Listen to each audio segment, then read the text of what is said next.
anak-anak muda yang masih berjiwa muda tapi tetap ingat dong gue yang paling muda dimanapun dan kapanpun. Oke teman-teman, oke hari ini kita akan kembali bersama-sama beribadah walaupun secara online. Tapi jangan lupa teman-teman tetap hadirat Tuhan harus kita rasakan di rumah dan dimanapun kita berada. So teman-teman kita mari persiapkan hati kita, pikiran kita, seluruh kehidupan kita untuk kita boleh bersama-sama ibadah secara online. So welcome to Youth Messengers Online Service.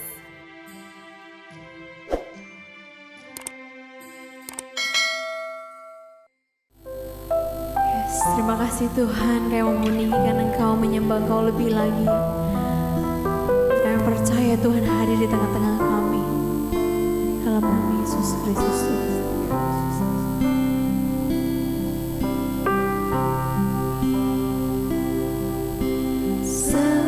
Semusim berlalu, namun Kau selalu pelihara. Kasih dan setiamu tak pernah layu.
kasih setiamu di dalam hidupku. Ku bersyukur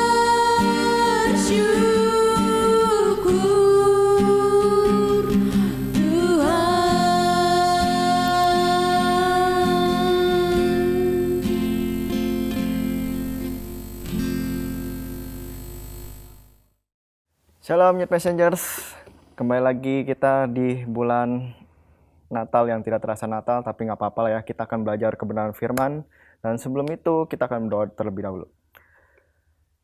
Bapak, kami ucap syukur untuk kesempatan yang kau berikan kepada hamba, di mana hamba ingin menyampaikan apa yang menjadi isi hatimu. Biarlah mulut ini kau pakai, dan biarlah setiap yang mendengar bisa diberkati, dikuatkan di masa pandemi ini, apalagi di momen Natal ini, supaya bisa mendapatkan sukacita daripadamu ya Allah.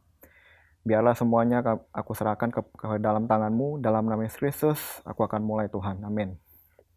Oke, tema yang akan saya bahas pada saat ini adalah bicara tentang empati yang sejati. Terambil dalam Roma 12 ayat 15 sampai 16. Tapi sebelum kita akan membaca ayatnya, saya akan mulai dengan sebuah pelajaran psikologi. Jadi belakangan ini saya lagi tertarik dengan pelajaran psikologi. Nah, dalam pelajaran yang saya pelajari itu, ada bicara tentang variasi emosi dalam manusia. Tapi kalau berhubungan dengan empati atau berhubungan dengan orang lain, ada dua hal yang perlu kita simak. Yang pertama adalah bicara tentang intuitif. Intuitif itu segala sesuatu yang bergerak berdasarkan hati. Nah, itu ujung-ujungnya intuitif itu masuk ke ranah simpati, atau yang lebih dalam lagi kita sebut empati. Yang kedua, ranah psikologi yang saya pelajari adalah bicara tentang logika. Ini bicara sesuatu yang bergerak berdasarkan nalar manusia atau akal sehat atau akal budi. Nah, ujung-ujungnya ini dia akan masuk ke analisis. Jadi yang pertama intuitif, nanti ujung-ujungnya simpati. Yang kedua adalah logika, ujung-ujungnya nanti bicara tentang analisis. Kenapa ini penting? Karena ini biasa dipakai oleh psikolog atau orang-orang teolog yang belajar psikologi juga untuk konseling. Konseling jemaat-jemaatnya, konseling adik-adik rohaninya, konseling saat di komsel. Ini kepakai banget. Nah, kalau misalnya seandainya kita punya dua ini, seimbang maksudnya. Kita kuat di kedua ini benar-benar kepake banget ketika kita mau konseling atau berhadapan dengan manusia yang punya masalah datang sama kita gitu loh. Tapi kalau kita cuma punya intuitif doang, itu juga kurang bagus, karena jatuhnya jadi menyelesaikan masalah tapi nggak bijaksana, karena kita nggak pakai logika, cuma pakai perasaan tapi nggak pakai pikiran, istilahnya gitu. Jadi menyelesaikan masalahnya jadi nggak bijaksana. Sebaliknya kalau kita cuma pakai pikiran atau analisis, atau yang tadi kita sebut logika, cuma nggak pakai perasaan, jadinya tuh kita bisa menyelesaikan masalah dengan cerdas, tapi jadinya nggak humanisme gitu loh. Atau lebih bahasa kasarnya tuh nggak manusiawi. Jadi kedua ini penting dalam ranah psikologi, bahkan di dunia kerohanian pun sekalipun ya. Nah, kita akan masuk ke dalam firman. Ini bicara tentang empati yang sejati. Terambil dalam Roma 12 ayat 15 sampai 16 ya. Saya akan bacakan. Bersukacitalah dengan orang yang bersukacita, dan menangislah dengan orang yang menangis. Itu ada di ayat 15 ya. Jadi kita akan bahas di ayat 15 terlebih dahulu. Nah, ini bicara tentang kalau bahasa sederhananya itu ya, bersukacita dengan orang yang bersukacita, menangis dengan orang yang menangis. Istilahnya kayak kita senang lihat orang senang, dan sedih melihat orang sedih. Gitu. Nah, ini kan berhubungan banget nih sama empati ya. Jadi ketika saya baca ini benar-benar timbul pertanyaan yang sangat dalam. Walaupun cuma satu ayat, tapi menurut saya ini maknanya dalam banget. Pertanyaan yang muncul di benak saya yang pertama adalah, oke, kita disuruh bersukacita sama orang yang bersukacita, itu mudah, ya kan? Ketika kita punya teman atau sahabat yang bersukacita, kita bisa ikut nih merasakan sukacitanya, itu gampang banget. Tapi bagaimana dengan menangis? Karena menangis ini tuh butuh simpati yang dalam. Kita butuh memasukkan emosi kita, ikut merasakan emosinya dia, terus kita juga meluapkan emosinya kita, sehingga kita bisa menangis.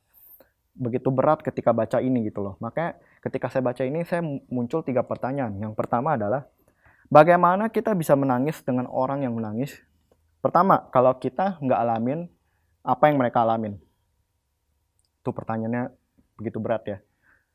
Oke, dia lagi nangis nih. Tiba-tiba ada orang datang ke kita, terus dia nangis, ceritain masalahnya. Tapi kita nggak alamin apa yang mereka alamin. Bagaimana kita bisa menangis? Bagaimana kita bisa memunculkan rasa simpati? Contoh nyata yang pernah terjadi ke saya adalah ada satu orang yang datang. Ini dulu teman saya banget. Maksudnya deket banget gitu loh. Dia datang.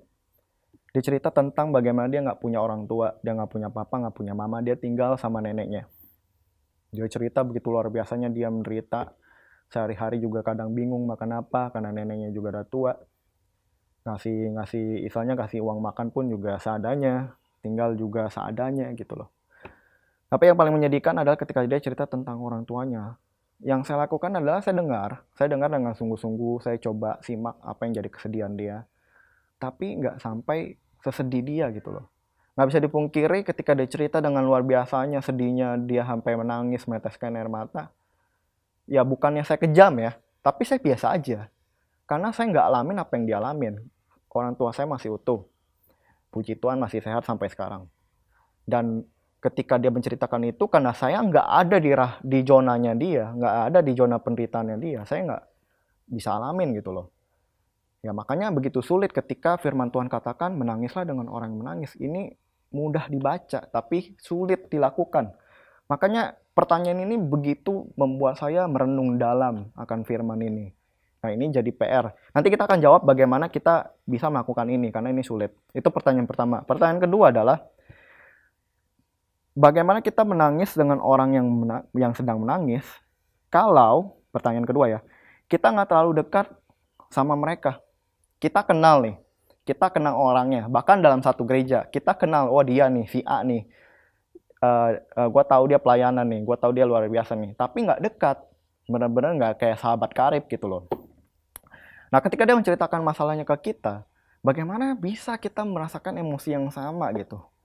Bagi bicara tentang masalah ya, ini saya juga alamin ketika di dalam komsel sih, lebih sering. Tapi bukan komsel yang sekarang ya, karena komsel yang sekarang ya begitu sih, sebenarnya fine-fine aja. Maksudnya ada masalah pun yang bisa diselesaikan dengan mudah. Maksud saya ketika saya waktu remaja dulu, waktu ikut komsel di gereja ini, kita sering banget yang namanya ada sesi keterbukaan. Misalnya kita kayak menceritakan masalah, kita curhat, kita unek-unek kita keluarin, semuanya pada keluarin, nggak ada yang ditutup-tutupin. Dan itu jadi rahasia komsel, nggak akan dibeberkan kemana-mana. Bagusnya seperti itu ketika kalian komsel dan mau menceritakan masalah kalian gitu loh. Nah singkat cerita, di komsel itu ketika menceritakan masalahnya masing-masing, ada satu orang yang benar-benar bergumul banget. Ya saya nggak perlu cerita lah. Istilahnya dia bergumul banget akan masalah itu. Ya kita satu komsel dengerin kok. Benar-benar simak apa yang dia katakan. Tapi ya saya pribadi pun cuma hanya sebatas mendengar. Dalam arti itu kayak balik ke pertanyaan ke pertama. Karena saya nggak alamin apa yang dia alamin. Apalagi saya cuma kenal, nggak deket. Jadi kayak emosi sedihnya saya tuh nggak dapet gitu loh. Maksudnya nggak terlalu gimana banget sama orang ini. Ya tapi bukannya saya nggak peduli, bukannya sekali lagi saya kejam, tapi ya gitu hanya sebatas mendengar saja, dan pada akhirnya kita cuma kasih masukan yang terbaik dari kita masing-masing, lalu kita saling mendoakan. Begitupun saya juga menceritakan unek-unek, ya saya dikuatkan juga sama pemimpin komsel, dan akhirnya ya kita saling mendoakan gitu loh. Nah itu kasus kedua. Yang pertama kita nggak alamin apa yang mereka alamin. Kedua, kita cuma kenal nih tapi nggak dekat. Itu bicara tentang bagaimana kita menangis dengan orang yang sedang sedih atau sedang kecewa atau sedang patah hati. Pertanyaan yang ketiga yang krusial menurut saya ketika membaca firman ini adalah, nah ini kita sama sekali nggak dekat sama mereka. Ya mungkin bisa aja dalam satu gereja yang benar-benar cuma lihat orangnya, bahkan nggak tahu namanya gitu. Kita nggak dekat sama mereka. Atau contoh kasusnya, ya kita lagi di luar gereja. Ya karena kita bukan hidup di dalam gereja doang dong. Kita ada lingkungan rumah, lingkungan kerja, lingkungan mungkin yang masih kuliah-kuliah, sekolah, lingkungan tetangga, lingkungan di luar gereja kita lah. kita sama sekali nggak deket sama mereka nih.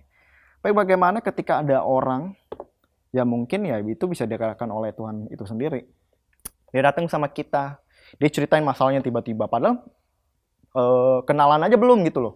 Hai, nama kamu siapa? Nama saya Ferry. Hai, nama kamu siapa? Gitu. Belum kenalan. Sama sekali baru duduk sama-sama di tongkrongan. Misalnya kayak kita lagi nongkrong di luar, tiba-tiba dia datang nih. Dia noleh ke kita, hai. Lagi ngapain gitu. Dia udah basa-basi begitu, dia cerita tiba-tiba gitu loh. Dia cerita tentang masalahnya dia. Bagaimana kalau sama sekali nggak dekat? Bagaimana kita bisa merasakan empati atau simpati sama dia gitu loh. Ini terjadi sama saya beberapa hari yang lalu ketika saya lagi di bengkel. Ya lagi duduk, dia pada boring kan, saya duduk gitu, saya baca buku tentang tinggalkan sifat kekanak-kanakan, buku itu, judulnya itu, jadi buku rohani ya.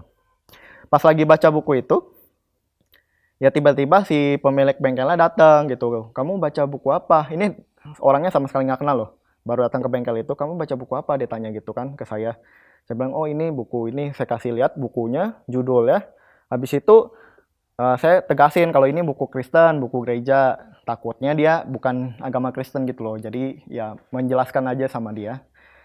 Terus ya singkat cerita dia duduk samping saya. Oh Kristen ya. Tahu gak sih hal yang tidak saya sangka adalah ternyata dia juga Kristen. Dia banyak cerita tentang gerejanya. Terus dia juga cerita tentang keluarganya. Dan yang menarik adalah walaupun saya nggak dekat, walaupun baru pertama kali ketemu, gara-gara buku itu jadi penyambung jembatan saya dengan orang itu gitu loh, pemilik bengkel itu. Dia akhirnya cerita banyak tentang anaknya. Anaknya itu punya masalah, saya nggak tahu ya penyakitnya apa ya. Tapi katanya dia bilang anaknya itu nggak bisa kerja terlalu keras. Karena kalau misalnya terlalu keras dan capek, katanya ada salah satu sistem sarafnya itu yang kayak ketarik gitu loh. Kayak gitu sakit tiba-tiba, jadi nggak bisa terlalu capek. Dia juga nggak sebut nama penyakitnya apa, tapi dia cerita banyak, ya hampir lama sekitar, ya makan waktu banyak ketika dia cerita tentang anaknya, sekitar berapa puluh menit. Jadi saya dengerin doang, oh kayak gitu ya, dia cerita banyak, bagaimana anaknya itu, dia peduli banget sama anaknya, bahkan sampai ketika anaknya lagi sakit-sakitan tuh, orang ini, bapaknya itu peduli banget sama anaknya. Nah ketika dia cerita itu kan saya sama sekali nggak deket nih sama orang ini. Ya saya cuma sebatas mendengar aja gitu loh. Mendengar dia bercerita, oh ternyata anaknya punya kasus kayak gini ya, punya penyakit ya. Waduh ribet juga ya kalau itu terjadi sama saya sempat berpikir seperti itu. Tapi ya bicara tentang apakah saya punya simpati yang dalam, no. Secara jujur tidak. Karena ya bagaimana bisa saya punya simpati yang sangat dalam ketika saya baru ketemu orang ini, apalagi saya nggak kenal anaknya, ketemu aja belum, ketemu secara tatap muka aja belum gitu loh. Nah ini kan firman Tuhan bicara tentang bersukacita dengan orang yang bersukacita dan menangislah dengan orang yang menangis. Di sini tidak dikatakan bersukacitalah dengan sahabatmu, enggak loh. Bersukacitalah dengan keluargamu, juga enggak. Menangislah dengan orang terdekatmu, juga enggak. Di sini disebut orang yang ketika diterjemahkan orang ini ya orang secara umum. Mungkin itu orang yang baru kita ketemu di depan. Makanya ketika baca firman di ayat 15 ini begitu berat dilakukan. Saya pun muncul 3 pertanyaan barusan. Pertama, bagaimana kok kita nggak alamin kejadian mereka? Kedua, bagaimana kalau kita cuma kenal tapi nggak dekat? Ketiga, yang lebih jauh lagi adalah bagaimana kita sama sekali nggak kenal. Gitu loh. Makanya ada 3 poin yang akan saya bagikan di ayat 15 ini. Kita belum masuk ayat 16 ya. Di ayat 15 ini ada 3 hal yang perlu kita lakukan secara sederhana.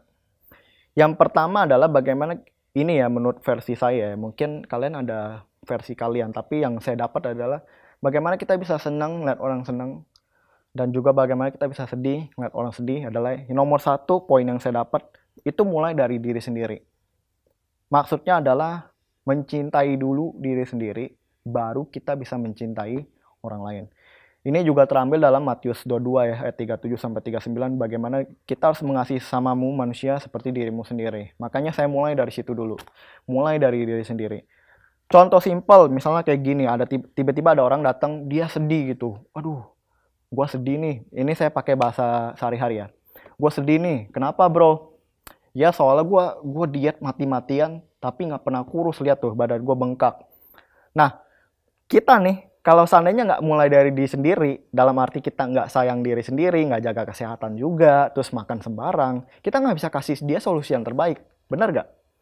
Dia minta solusi nih, dia udah olahraga mati-matian, diet mati-matian, terus bengkak badannya, terus kayak ngerasa sering capek. Dia minta solusi sama kita yang kita sendiri nggak jaga kesehatan. Istilahnya kayak orang buta nuntun orang buta gitu loh. Kecuali kalau saya jaga kesehatan, saya olahraga, terus terbukti kalau badan saya sehat gitu ya. Bukan bicara tentang bagus ya, badan saya terlihat sehat dan saya pun terlihat sehat. Saya kasih dia solusi. Nah itu baru. Bukan orang buta nuntun orang buta. Makanya ketika kita mau ngasih solusi ketika orang datang sama kita, kitanya harus beres dulu nih. Bukan masalah kesehatan doang ya, bukan masalah jaga badan doang ya. Tapi masalahnya kalau misalnya seandainya dia lagi sedih, kita juga lagi sedih, susah ngasih solusinya. Makanya kenapa mengasih diri sendiri itu penting. Kita harus mulai dari diri kita sendiri dulu. Kitanya benar, kitanya udah sayang sama diri kita jaga diri, kita kalau ada masalah kita nggak stres hadapinnya, tapi kita penuh pengharapan, jalaninnya bersama Tuhan. Nah itu kita bisa kasih solusi ke orang lain ketika datang sama kita. Makanya selalu harus mulai dari diri sendiri. Self-love dan love the others. Makanya firman Tuhan jelaskan, kasihlah sesamamu manusia seperti dirimu sendiri. Jadi kalau kita pengen ngasih solusi yang terbaik, kita udah kasih yang terbaik dulu buat diri kita. Itu yang pertama. 2, bagaimana kita bisa menangis dengan orang yang menangis?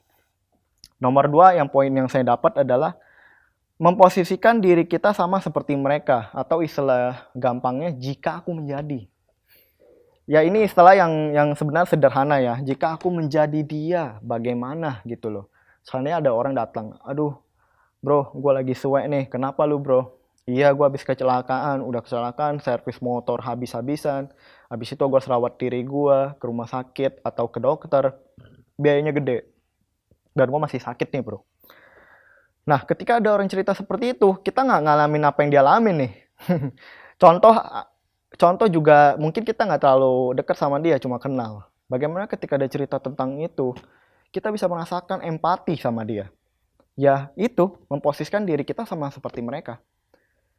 Kita bayangkan seolah-olah, oh iya bagaimana kalau saya nih yang kecelakaan nih. Bagaimana kalau motor saya yang hancur.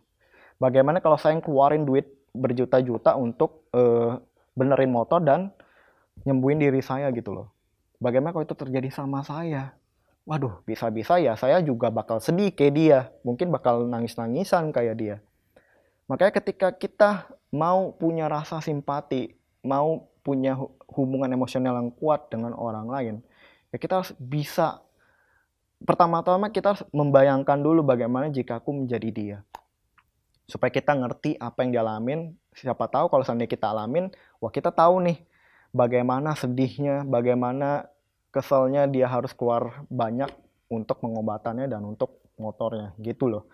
Jadi benar-benar ini kepake banget ketika kita mau berhadapan dengan orang, berhubungan dengan orang, apalagi dengan adik-adik rohani yang ya kita pasti punya banyak beragam masalah yang bisa datang ke kita kapan aja, yang bisa cerita banyak masalah ke kita. Bagaimana kita bisa peduli, ya begitu caranya. Kita memposisikan diri kita seperti mereka gitu loh. Nah, poin yang ketiga adalah, kalau yang pertama mulai dari diri sendiri, yang kedua memposisikan diri seperti mereka, yang ketiga adalah membayangkan mereka adalah orang yang kita kasihi. Nah, kalau misalnya kita udah berusaha nih, jika aku menjadi dia seperti apa ya? Kalau itu sulit dilakukan, poin ketiga ini sangat efektif. Kita bayangkan dia adalah orang yang benar-benar kita kasihi. Ya amit-amit ya, maksudnya bukannya kita pengen itu terjadi sama orang yang kita kasihi. Cuma kita membayangkan diri mereka itu yang lagi cerita sama kita, cerita masalahnya, adalah seperti orang kita kasihi. Contohnya misalnya itu orang tua kita. Bagaimana kalau itu terjadi sama orang tua kita nih? Masa ya kita tega? Masa ya kita dengar dia cerita masalah terus kita cuek, ya kan? Terus kita nggak peduli, terus kita ya kayak cuma kasih saran yang begitu aja gitu loh, kayak sikap acu tak acu, ya kan? Anggap aja dia adalah adik kita yang berharga. Ketika ada adik rohani yang cerita tentang masalahnya sama kita, anggap aja dia adalah, wah ini adik saya yang paling berharga nih. Jangan sampai jiwanya ya bermasalah juga gara-gara masalah dia, terus saya nggak bisa kasih solusi yang terbaik, jiwa dia jadi terganggu juga gitu loh. Jangan sampai terjadi. Jadi kita bayangkan dia adalah orang yang kita kasih sungguh-sungguh. Sehingga kita pun bisa kasih solusi yang sungguh-sungguh. Ketika kita melakukan itu, ya kita ya melakukan apa yang seperti Tuhan ajarkan juga, mengasihi. Makanya ketika poin nomor 3 pun masih sulit kita lakukan, membayangkan mereka seperti orang kita kasihi.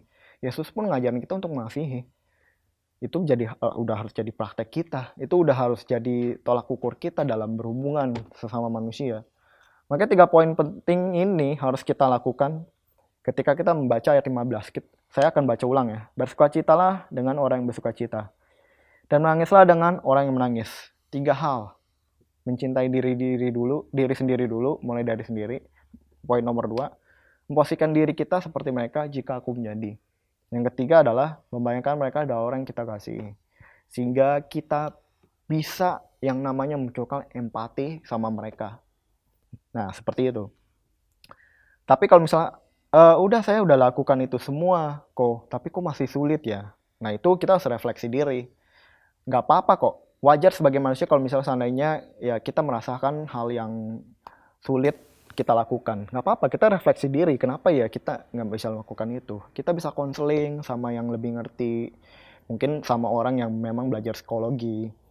Kita refleksi diri, kita tanya Roh Kudus, kenapa, ada apa dengan kita? Bagaimana kita bisa munculkan empati kepada sesama manusia gitu loh. Makanya kalau misalnya seandainya itu terjadi sama kita, jangan diam juga, jangan cuek. Karena kalau misalnya kita cuek sama diri sendiri, percayalah kita akan cuek sama orang lain. Itu ya, yang ayat 15. Nah oke, sekarang kita akan bahas di ayat terakhir, yaitu ayat 16. Bicara tentang ayat 16 ini kita akan baca dulu ya. Hendaklah kamu satis pikir dalam hidupmu bersama. Nah, pembukaannya aja udah luar biasa ya. Dibilang katanya, hendaklah kamu sepikir dalam hidupmu bersama. Ini bicara bukan tentang keakuan, tapi tentang kebersamaan. Makanya empati yang sejati itu harus menghilangkan yang namanya keegoisan. Tapi kita harus mendalami yang namanya kebersamaan atau kesatuan dalam hati. Selanjutnya ayatnya bicara tentang janganlah kamu memikirkan perkara-perkara yang tinggi, tetapi arahkanlah dirimu kepada perkara-perkara yang sederhana. Jangan menganggap dirimu pandai. Nah ini bicara tentang apa sih? Kita jangan mikirin perkara yang terlalu tinggi, tapi pikirin yang sederhana aja nih. Sehingga kita nggak merasakan diri kita terlalu pandai. Ini bicara tentang bagaimana ketika kita berhubungan sama orang, tingkat intelijensi setiap orang itu beda-beda. Maksudnya kita pun juga edukasinya ada mungkin yang sampai lulus SMA doang, ada yang mungkin sampai kuliah, ada yang mungkin sampai SD doang. Bahkan mungkin kita ketemu kasus adik rohani kita atau teman gereja kita yang nggak sekolah sama sekali. Nah bagaimana ayat ini supaya kita bisa praktekkan, kita tuh memposisikan diri kita sama kayak mereka gitu loh. Sehingga ketika kita yang sekolah tinggi, harusnya belajar untuk rendah hati sama mereka yang enggak. Nah ini bicara tentang kerendahan hati ya, dalam berhubungan. Oke, ayat 16 ini ada 2 poin yang ingin saya bahas. Ketika kita harus rendah hati sama orang lain, dengan orang yang kurang kompeten atau kurang pandai sama kita, apa yang harus kita lakukan? Yang poin pertama yang akan saya bahas adalah turun ke bawah. Ini tuh istilahnya tuh bisa dipakai dalam semua bidang, dalam semua hal ya. Turun ke bawah itu artinya kita misalnya ada di atas tangga nih, kita udah di puncak, kita udah misalnya pengetahuan kita udah luar biasa.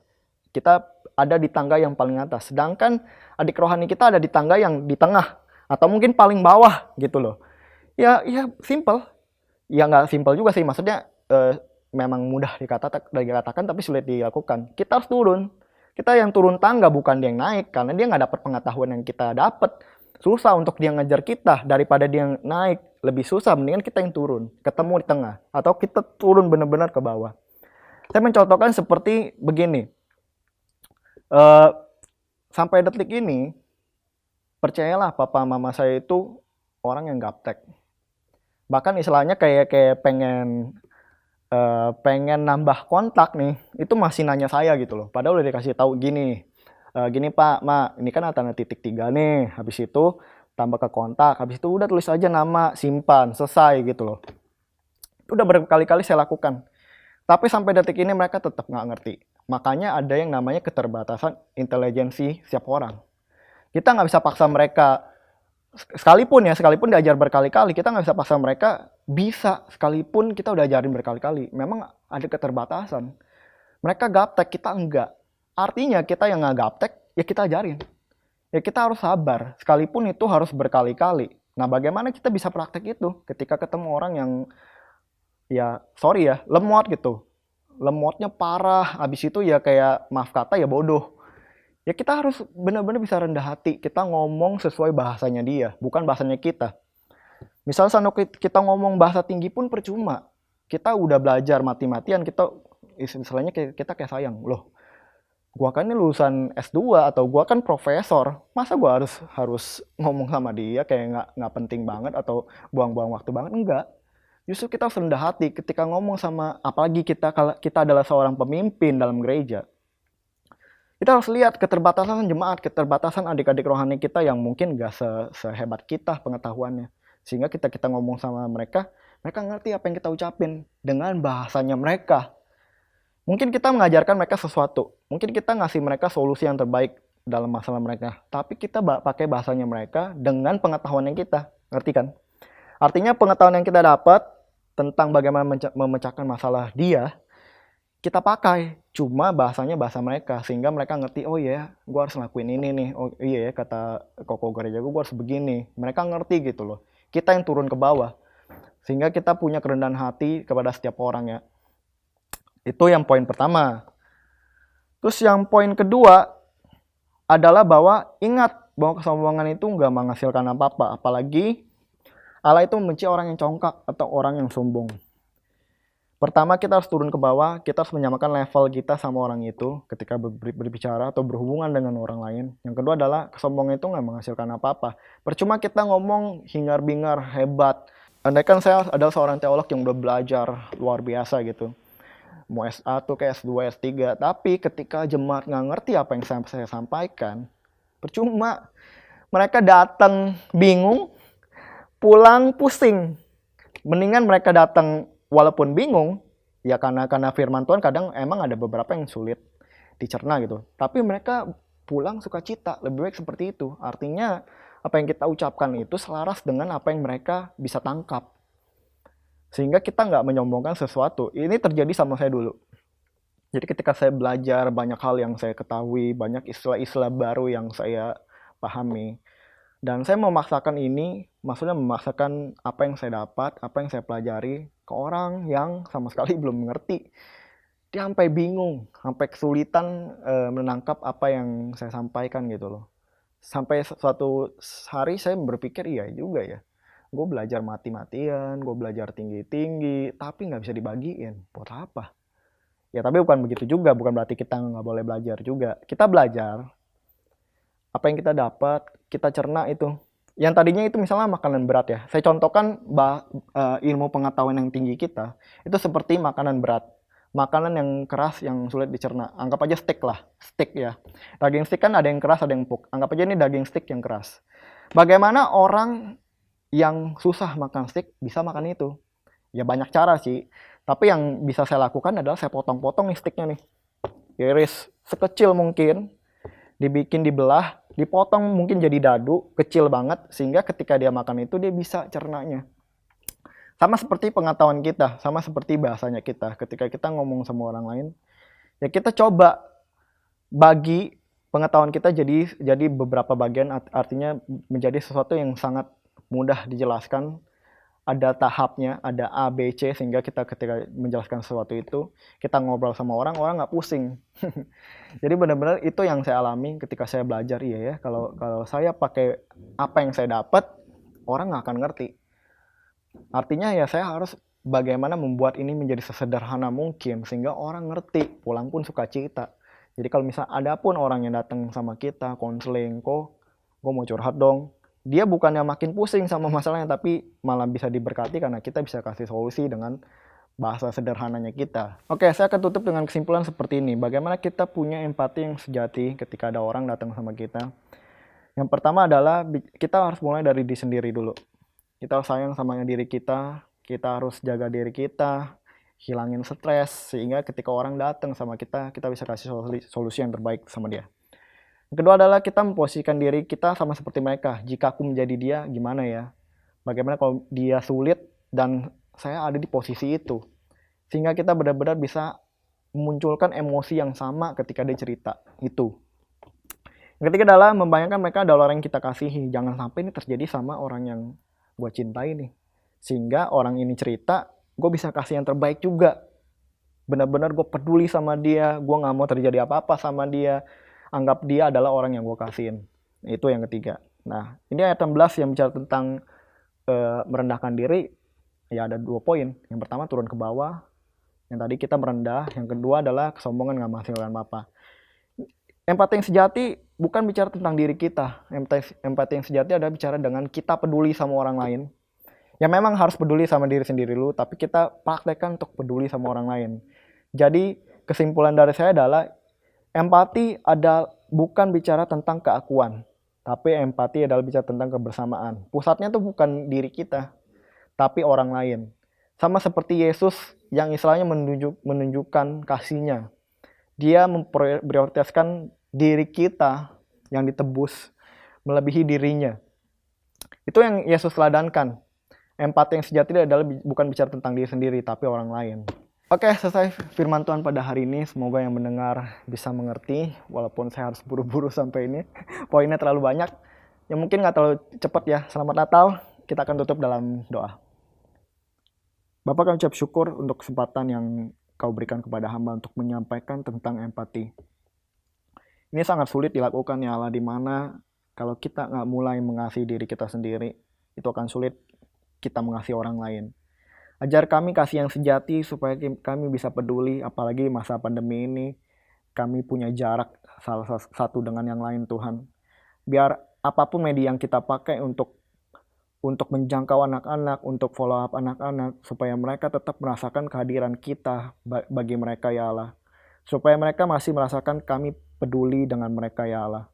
Di masa-masa yang sulit ini kami percaya ada rencana-Mu yang indah supaya apapun yang terjadi, jarak seperti apapun yang harus kita alami, kita tetap dekat. Kita tetap punya kepedulian dan kita punya tetap kebersamaan dalam gereja ini ya Bapa. Biarlah semua terjadi sesuai dengan kehendak-Mu. Dan kami ucap syukur untuk apa yang kami dengar, apa yang kami pelajari pada hari ini. Dan kami menyerahkan semua dalam tangan-Mu di penghujung akhir tahun ini. Biarlah kami punya berkat dan sukacita yang luar biasa daripada-Mu. Dan kita siap untuk menghadapi tahun yang baru nanti. Di dalam nama Yesus Kristus aku mengucap syukur dan berdoa Tuhan. Amin. Kami mengucap syukur buat hari ini ya Tuhan. Kami bisa beribadah kembali, memuji dan menyembah-Mu dan mendengarkan kebenaran firman-Mu. Dalam melalui hari ini Tuhan ubahkan cara berpikir kami dan kami bisa melakukan kebenaran firman-Mu setiap hari di dalam nama Yesus. Mari kita angkat tangan kita terima berkat daripada Bapa di surga. Janganlah seorang pun menganggap engkau rendah karena engkau muda. Jadilah teladan bagi orang-orang percaya dalam perkataanmu, dalam tingkah lakumu, dalam kasihmu, dalam kesetiaanmu, dan dalam kesucianmu. Kasih karunia, rahmat, dan damai sejahtera dari Allah Bapa dan dari Yesus Kristus anak Bapa akan menyertai kita dalam kebenaran dan kasih di dalam nama Yesus. Haleluya. Amin.